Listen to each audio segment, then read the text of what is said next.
กับสบายดีพ่อพี่น้องป้องปลายบนสุขุสุคนมื้อนี้บ่แลได้มาแวะร้านเจดาวพ่อพี่น้องเอ้ยมาหาแต่พ่อใหญ่ก่อนมาแต่หาพ่อใหญ่ก่อนมาแวะร้านเจดาวมาว่าสิมาหาซื้อกาแฟนมกินจักเล็กจักน้อยพ่อพี่น้องเอ้ยพอหาตัวเนาะคุณน่ะรับแล้วบ่เจดาวบ่เป็นหยังเด้เจดาวสบายดีเจดาวสบายดีเป็นหยังเนาะคนสวยเนาะเป็นหยังเนาะอ๋อคือนอนแม่งๆอยู่สบายเป็นอะไรจะว่าบ่สบายบ่โจมลูกบ่ เป็นไข่ เป็นไข้เอ้ยเนาะผู้บ่าวผู้แพ้ก็บ่ได้โทรมาให้กำลังใจบ่มี ชื่อยังบ่แหละขอมาซื้อกาแฟนมจ้าอยากกินกาแฟนมจะดาวหอมๆหวานๆแซ่บๆโอเคเป็นนมเนาะโดย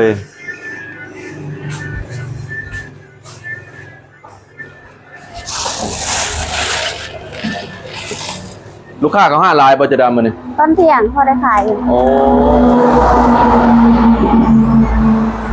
ป้อน้องเป็นเค้กอ๋อไปพี่น้องเอ้ยน้องเป็นเค้กพุ่นน่ะนอนแข่งกันเลยเนาะป้าอบจนดอนไปพี่น้องเอ้ยจำชาวเกาหลีเด้อเนี่ย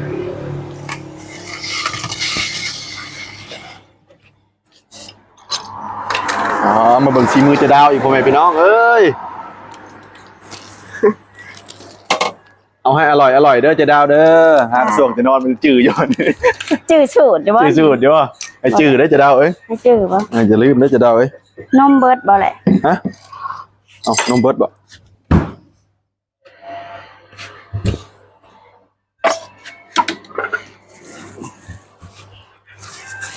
บริการบ่แหละบริการเองแล้วก็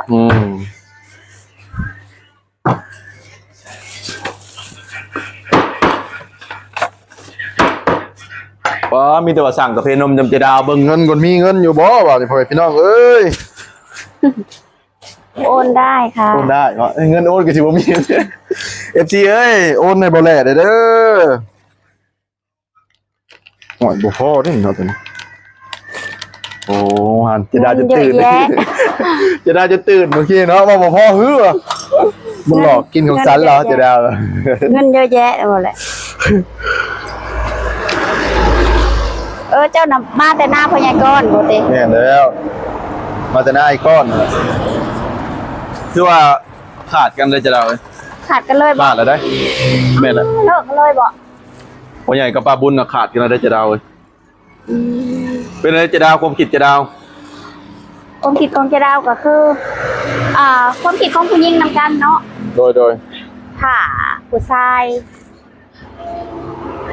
ผู้ชายเลยค่ะผู้ชายแบบว่าเก่งกันเลยตีหมอเก่งมันจะดาวถ้าผู้ชายแบบว่าเฮานี่สามารถไปอยู่น้ำเขาคือเขาไปแต่งไปแปลงเอาคือว่าแล้วแล่นมาอยู่น้ำเขาแล้วเขามาแล้วเขาบ่ดูแลเฮาคือคำเว้าของเขาบ่ดูแลแบบใดบ่ดูแลบ่ใส่ใจหรือว่าทำร้ายร่างกายเฮากะบ่สามารถที่จะอยู่ต่อน้ำเขาได้เนาะอย่างนั้นบ่จะดาวแม่นเพราะว่าเฮาก็มีลูกมีเต้าเนาะแล้วก็มีเงินมีชานอยู่แล้วเป็นยังสิมาทนตีนทนมืออยู่กับเขาถ้าเป็นข่อยค่ะข่อยก็หนีคือกันเพราะว่าผู้หญิงทุกคนบ่มีใครอยากเป็นแบบนี้ดอกถ้ามาอยู่เขาก็มาอยู่ด้วยความหักเจ้าก็ต้องหักเขาคือเจ้าสิไปเอาเขานี่เจ้าก็ว่าสิดูแลเขาในนั้นแนวนี้บัดสุดท้ายเจ้าทำร้ายเขาแล้วเจ้าสิอยู่บ่ถ้าเป็นเจ้าสิอยู่บ่ข่อยก็บ่อยู่ได้ข่อยโดยถึงสิสุขสิยากเฮาก็มาอยู่เฮือนเฮาแม่นบ่แหละแม่นจะดาวเห็นอยู่บ่จ๊ะบ่ได้เอาคลิปลงมาเห็นอยู่เราบ่ได้ตีบ่ได้หยังเรานะแล้วว่าบ่ได้ตีบ่ได้หยังแต่มันก็ต้องมีจักอย่างแหละถ้าบางเทื่อก็บ่ได้ตีก็บางเทื่อจะเป็นคำเว้าเนาะจะดาวเนาะคำเว้ามันก็ทำลายเฮาได้คือกันไม่ยังกะยาถ้าเฮาอยู่แหละถ้าบ่ฮักแพงกันแหละมันก็อยู่นำกันบ่ได้แหละบ่แหละคำเว้าแฮงสำคัญโดยปิ่นหน้าไปใส่กล้องนะจะดาวต้องว่าจะจะดาวว่ากันชมคนเนาะเขาก็ปิ่นหน้าหาเจ้าปิ่นหน้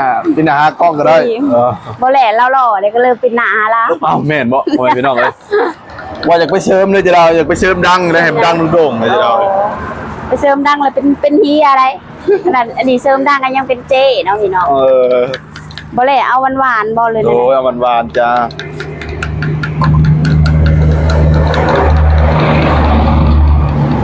บ่แหละคิดเห็นว่าใดๆว่าเจ้า คิดเห็นบ่ก็คือจะได้ว่าว่าแล้วก็เบิ่งทั้งสองฝ่ายพี่น้องเนาะ เฮาก็บ่ได้ปักปั๊มปัก เฮาก็ ปัก เบิ่งส ปั๊ อ ม ง ไผ ฝ่าย เดียวเนาะ หรือว่าฝ่ายยิ่งนี่เบิดแล้วบ่หรือว่าจากเมื่อแล้วบ่ เบิดหักเนาะ ก็ว่าบ่ได้ ก็ชื่อว่าเบิดหัก หรื เนาะ อว่าฝ่ายชายมีการตบตีหรือว่าเถียงกันบ่ก็ว่าบ่ได้นะจะได้เฮา เฮา ก็บ่ ก็ ได้เห็นเนาะ เฮาก็บ่ได้อยู่ในเหตุการณ์เนาะสองคนเขาสิฮู้ดีหั้นนะสองผัวเมียสิฮู้ดี แม่นแหละโทรศัพท์ไปของเจดาวบ่ แม่นบ่แหละวานไปหยิบมาให้เจะได้นะ แต่ว่าเพิ่นน่ะสิไปซื้อผู้สาวได้บัดนี้เด้ไปขอผู้สาวได้บัดนี้ เอา เด้ ไปขอผู้ชายอีกเลย อยู่เมืองพีนเซโปนผู้ได้เมืองน้องผู้ได้บัดนี้ได้สิไปทางพุ่นได้บัดนี้เจดาวเอ้ย ฮัลโหลค่ะว่าได้เจ้ สั่งอาหารด้วยค่ะบ่เห็นออนไลน์ก็เลยโทรตาม โอ้โดยข่อยบ่ได้ลิ้นโทรศัพท์ จ้า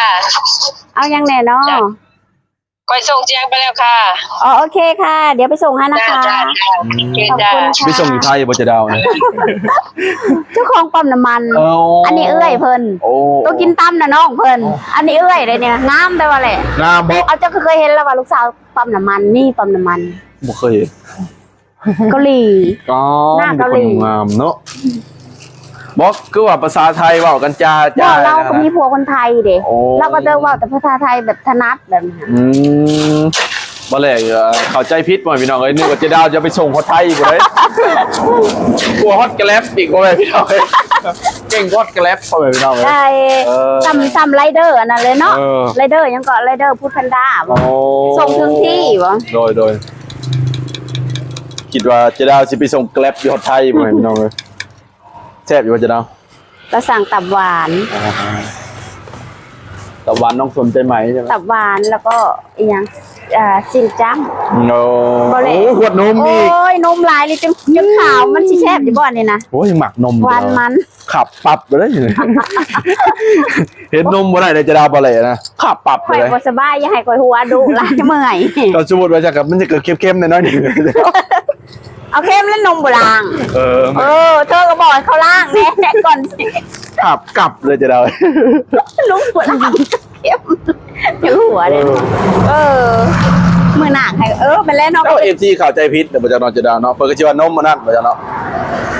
จะข่าวใจพิษได้อพ่อแม่พี่น้องเอ้ยนมมันนี่แหละนมปองนมเปงมันนี่แล้ว นมไปเข้มค่อยให้ยังสนใจ เออแม่นบ่จะดาวบอกแล้วเดี๋ยวเอฟซีไปนมปองเด้อบอกคนไปแต่มันข่าวใจพิษ ได้แล้วค่ะกาแฟแบงค์อะไรคะ แบงค์60พันค่ะ 50ตะกี้ ทอน40 แต่ว่าจะทอน30 เอ้าตอนจานนี้จะเดาก็เดี๋ยวตอน40พ่อเห็นบ่จะเดาพ่อแม่พี่น้องเอ้ยบ่หยอกจะเดาก็บ่ได้หัวพ่อแม่พี่น้องเอ้ยบ่หยอกก็บ่ม่วนก็บ่หัว FC ไปรุ่นมาแล้วผม หึ เอาอะไรหนู ยังไงบ่แลคือไอ้จะเจ้า ทอนผิดชื่อไอ้พายหำ พ่อแม่พี่น้องจะเดาโกงบ่แลพ่อแม่พี่น้อง อ่านไปหน่อยเด้อ ใช้ต้มดีวะ อ่านชื่อไอ้จันนี่อันนี้นะชื่อไอ้จันนี่วะ อ๋อกินน้ำกันว่ะ เด็กคนได้นี่นะ อ๋อมีเด็กอีก คันตั้มหุงมีไข่เลยแม่แล่มันบอก น้ำพุแกงไก่อยู่ในน้ำพุ ไข่ซี่ไข่ซี่เราซื้อน่ะ กินข้าว เอ้ยกินหา โอ้กินหาเอาให้พี่น้องอ๋อ ดัง น้ำเคี่ยวเส้นก็ละลาย โดย น้ำเคี่ยวใส่น้ำก้นบ่ ทอด ลา พิษอันนี้เราบอกแหละ อ๋อจะเดาโกงบ่แลพ่อแม่พี่น้องยังบ่ยอมอยู่ได้บ่แลนี่ ทอน30,000 อ๋อ ให้ไป บ่แล ให้นุ่มแพงอันนี้ทงมา30 30ก็เป็นเท่าไหร่จะเดา60 บาทแล้วเนาะ แอน 60 บาทพ่อแม่พี่น้องเอ้ย น้องเจดาบ่สบายหัวลายไม่เมื่อยตำหุงกับไข่ต้ม โอเคพ่อพี่น้องเอ้ยบ่แลก็สิขอกลับก่อนบัดนี้ได้กาแฟนมแล้วจะดาว เมื่อย ขอบใจจะดาวเด้อจะดาวเด้อ สบายดี โอ้ FC ยได้ก็คอมเมนต์กันเข้ามาเด้อพ่อพี่น้องเด้อให้หมักจะดาวก็โอนเงินมาให้จะดาวได้เป็นไข่เลย จะดาวซักยาบ่เป็นหยังบ่ฉีดยาบ่เป็นห ซั ยัง ก บ่ ยาแล้วซักเลยเด้ยาน่ะ เบิดเท่าไหร่ 2 เข็ม เบิด2เข็มเบิ ซั ดเท่าไหร่ ยานี่ เบิดเงินเท่าไหร่ ซักยาแก้เมื่อยบ่แหละ เข็มละ200,000เข็มละ150,000 2เข็ม300,000 ว้าวย าแก้เมื่อยคอยเมื่อย โดยอันนี้ได้ก็เฮ็ดให้ลูกค้าจะดาวบัดนี้ โอเค บักคำน้อยยังขาแล้วจังไรให้นะไข่หาหน่วยเพื่อน ค่ะค่ะ เนาะเอาโอเคไปพี่น้องเดี๋ยวบ่เลยก็สิขอตัวกลับก่อน เวลายังบ่ทันได้เห็นมีคนเห็ดใบถ่าเลย เอาของไปเนี่ยโอ้ ยังบ่ทันได้เห็นยังเลยนี่นำมาแหละนี่ อันนี้มึงงามจะได้ยิ้มมึงงามอ๋อโตบ่เลยสิกินน้ำก่อนเป็นยังไงแจ้งกันแล้วงามบ่เชื่อใช่เบิ่งจังหน่อยนี่พ่อแม่พี่น้องจะดาวยันบ่งามพ่อพี่น้องเอ้ยย่องบ่แน่คอมเมนต์ย่องนี่ จะดาวขี้ร้ายจะลาวเถ่าอะไรเนาะว้าวเท่าสิบ่จะได้ เถ่าแล้ว ก็ได้29ปีนี่ว่ะ 5 กับ 18นึงบ่แหละยังบ่ฮอดจะ29 3 เอิ้นบ่เลยจ้ะ 2เถื่อ เอิ้นบ่เลยจะดาวเอ้ย ว่าใครจะได้หน่วยใหญ่เลยเอาฮอนหาบ่จะบ่หำแต่เก่ามันคือกิน4หน่วย เอาพัฒนาได้จะดาวเอาโอเคไปพี่น้องเดี๋ยวบ่อะไรสิขอจบคลิปปิ้งเลยเด้อพ่อพี่น้องเด้อ เวลาไปต้มไข่ก่อน โดยบ๊ายบายพี่น้องบ๊ายบายอะไรก็เป็นกำลังใจให้บ่แลเป็นกำลังใจให้จะดาวเด้อพ่อพี่น้องเด้อโอเคบ๊ายบายพ่อพี่น้อง